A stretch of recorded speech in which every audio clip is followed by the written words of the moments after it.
Welcome to RS English classes. First of all, I would like to thank you for your help. Due to your help, I could achieve more than 500 subscribers on YouTube. We have to get more and more success on YouTube. For this, I do hard work daily. As you know, English is a foreign language. It is very difficult, but I will make easy for you.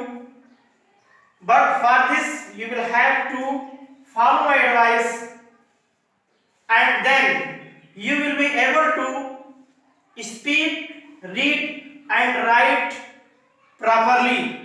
On this day, I will teach you idioms. It is very important. It comes to many competitive examinations like bank, PO, SSC, railway, TGT, PGT. Even it comes to UP board, CBSE board. तो मित्रों, आज हम इस topic को देखते हैं. बहुत ही महत्वपूर्ण टॉपिक है. आज हम आपको इस तरीके से इसको बताएंगे या पहली बार जानेंगे. ऐसा कोई वीडियो आपको YouTube पर नहीं मिलेगा, ऐसा मेरा विश्वास है. मैं आपको ऊपर बताऊंगा क्योंकि मैं अजब गजब तरीके से बताता हूं. मैं टिप दूंगा जिससे आपको इडियम जो है ना, जो इडियम का हुआ है, इडियम का जो हुआ बना हुआ है, लोग याद नहीं कर पाते. क्यों? क्योंकि ये लिखा कुछ और जाता है, होता कुछ और है.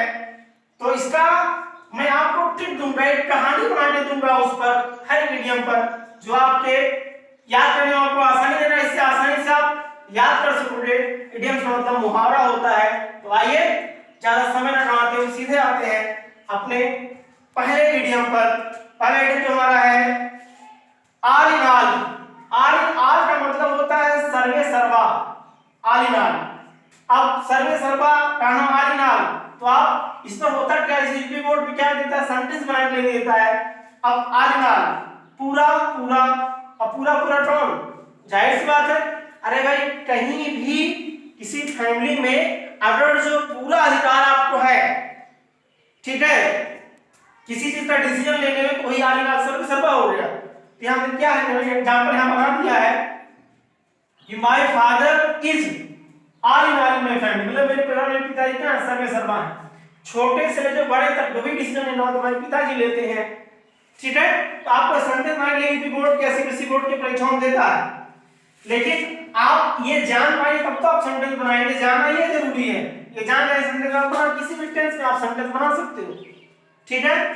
दूसरा देख लीजिए, मैंने लिया हुआ है आई हैव 6 एंड 7.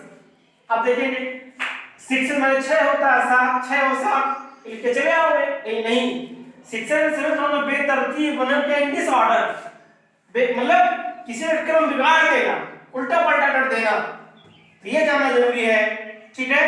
अब यहां देखिए 6 एंड 7 का मतलब यहां प्रयोग मैंने कर दिया है. समझाएंगे आपको.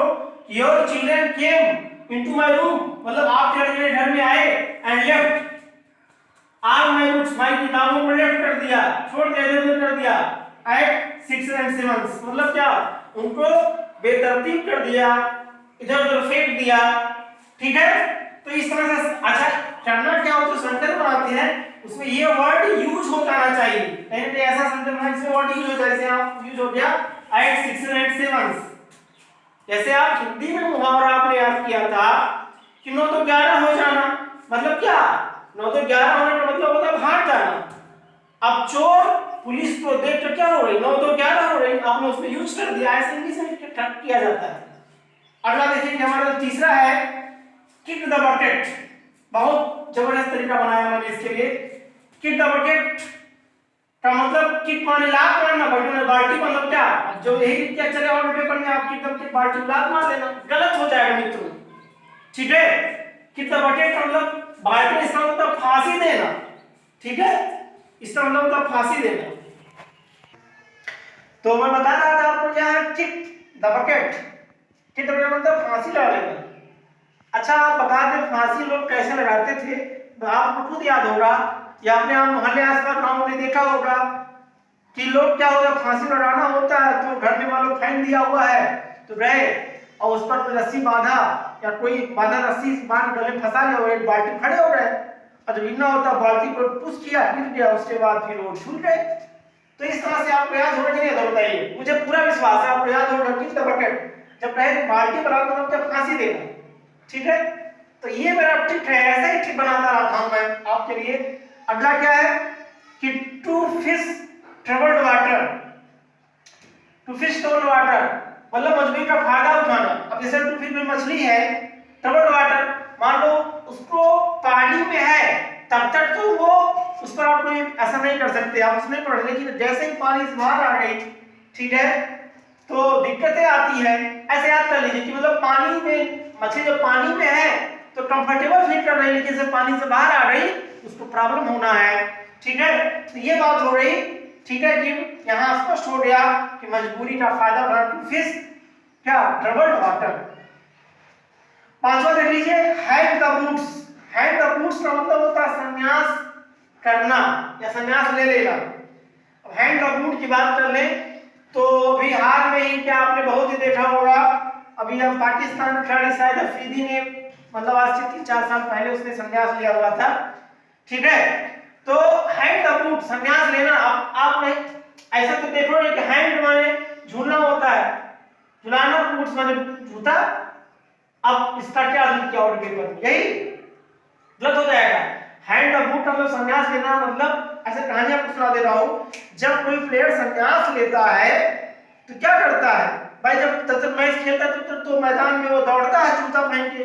पता है कोई खिलाड़ी आपने देखा कि फील्ड में बिना शूज के गया वो खेलने, शूज पहने जाते हैं, तो शूज जब तक पहना हुआ तब तक तो मैच खेलेगा, लेकिन जब शूज निकाल लिया उठा लिया समझो संन्यास लेके अब दोबारा फील्ड में नहीं जाएगा।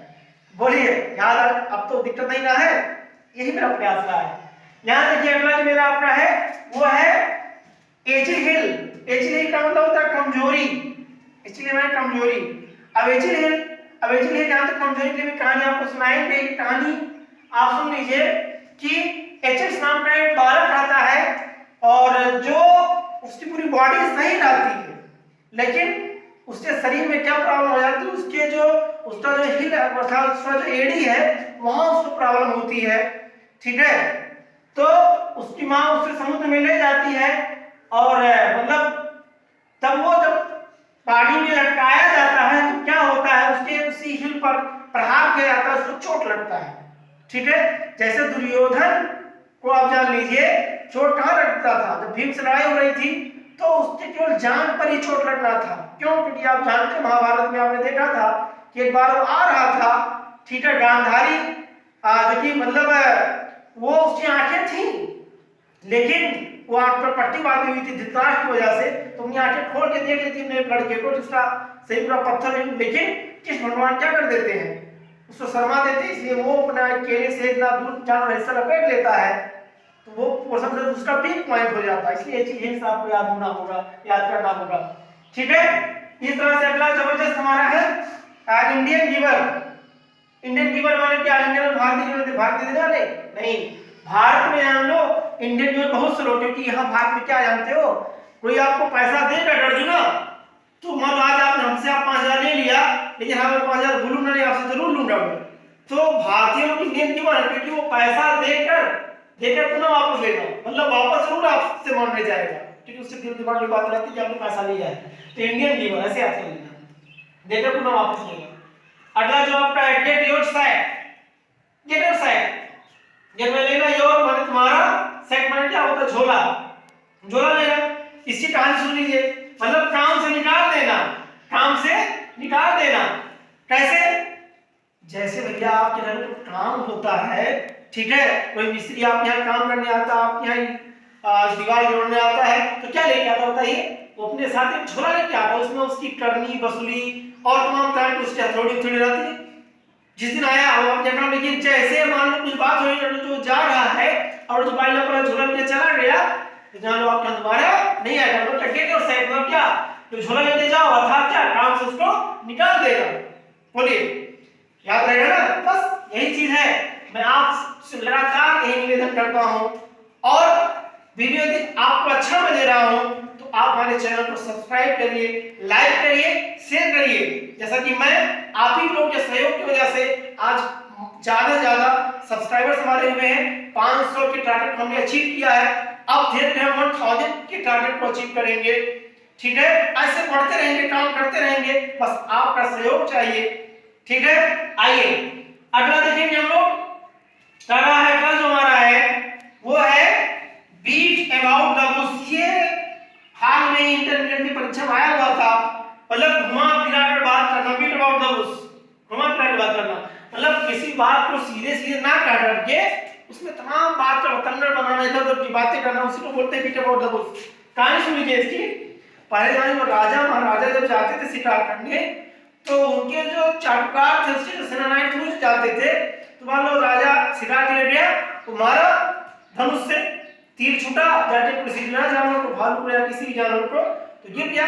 अब उनके जो सेनानायक थे या जो मतलब सिपाही जो जाते थे तो वो क्या करते थे, उस झाड़ी में जाकर क्या करते थे, पीटते थे, ऐसे हिलाते थे। ठीक है, और फिर मतलब टाइम पास करते थे। अब तो कहते हैं हाँ राजा साहब ये वहां भालू मर गया है, मतलब उसी बात को घुमा फिरा के कहते थे। ठीक है, तो ये बात हो गया बीट अबाउट द बुश। अगला देखिए स्पार्क इन पैन। स्पार्क में क्या होता है, स्पार्क का मतलब होता है चमक, इन पैन में कोई बर्तन हो, मतलब अब ऐसा ही चले आओगे, अब इसका हिंदी होता है अल्पकालीन सफलता। अब जैसे मान लीजिए आपके पास कोई फूल का बर्तन है, तो कोई बर्तन आपने, ठीक है, बर्तन वाली दुकान पर आपने उसको क्या किया, उसको आपने, उसके बाद मशीन होता है उसने उसको पूरा एक बार मांज दिया, पूरा मांजना समझते हैं, उसको सफाई कर दिया, क्या हुआ, उसमें चमक आ गई। ये चमक क्या हुआ, 2-3 महीना 4 महीने बाद फिर से क्या हो गया, फिर से कम हो गया। तो ये है स्पार्किंग पैन की अल्पकालीन सफलता, परमानेंट नहीं, कुछ ही पलों के लिए ऐसी सफलता। ठीक है, आइए अगला चलते हैं हम लोग। फ्लाइंग कलर्स बहुत महत्वपूर्ण है, परीक्षा में आएगा। फ्लाइंग कलर्स मतलब भारी विजय प्राप्त करना। अच्छा, विजय प्राप्त करना, फ्लाइंग कलर्स आपने देखा होगा जब कभी दो देशों के बीच लड़ाई होती है, ठीक है, तो वहां क्या होता है, सबसे महत्वपूर्ण जो बात होती है झंडा उस देश का। अगर जो उस देश का झंडा लहरा दिया गया तो झंडा लहराने का मतलब क्या है, जीत का प्रतीक है। ठीक है, अभी करगिल में ही मतलब पाकिस्तान के खिलाफ भारत ने जो लड़ाई लड़ी थी, देखिए हमारे कई जवानों ने जाकर के पाकिस्तान घुस करके झंडा लहरा दिया था। तो झंडा लहराने का मतलब क्या हो रहा है, भारी विजय प्राप्त करना, उस क्षेत्र को जीत लेना, बस फ्लाइंग कलर्स। बड़ा कलर्स अर्थात क्या, झंडे को सौंप रहा है। और सबसे महत्वपूर्ण है टू टाई नॉट।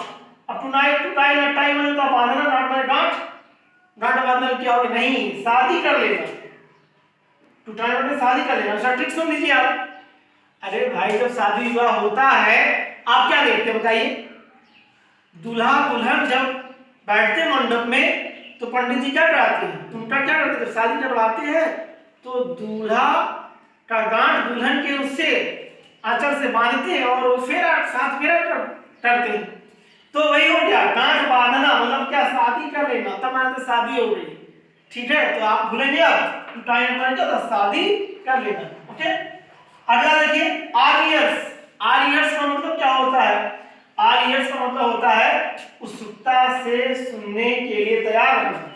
ठीक है, आपने देखा होगा बहुत सी महिलाएं होती हैं तो वो क्या करती हैं, तो किसी दूसरे घर की बुराई सुनना होता है तो पूरा कान लगा देती है, बड़ा ध्यान से सुनती है कि बात क्या हो रही है। ठीक है, तो पूरा कान लगा देना, आर्यर्स मतलब सुनना उसके यहाँ क्या हो रहा है, बस ऐसे आता देना, अब नहीं कि पूरा कान लेके चले जाना।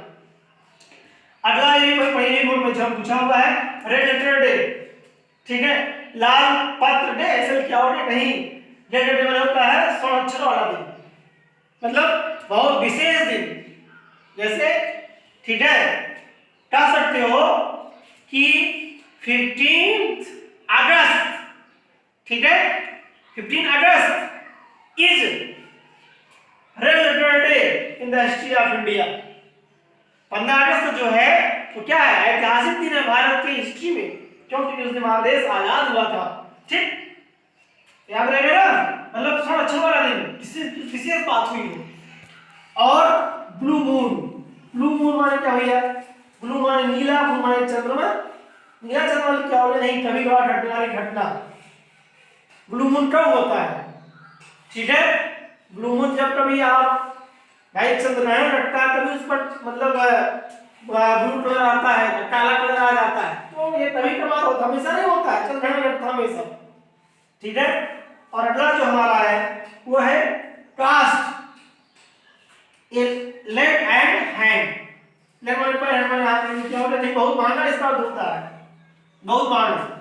मतलब जैसे आप कोई सामान ले मार्केट में लेने लेग एंड हैंड, मतलब शुरू से लेकर अंत तक, ठीक है भाई, नीचे होता है ऊपर होता है, तो पूरा का पूरा ये सारी चीज क्या हो, कोई दाम आप पूछ रहे हो हर चीज माना बता रहा है।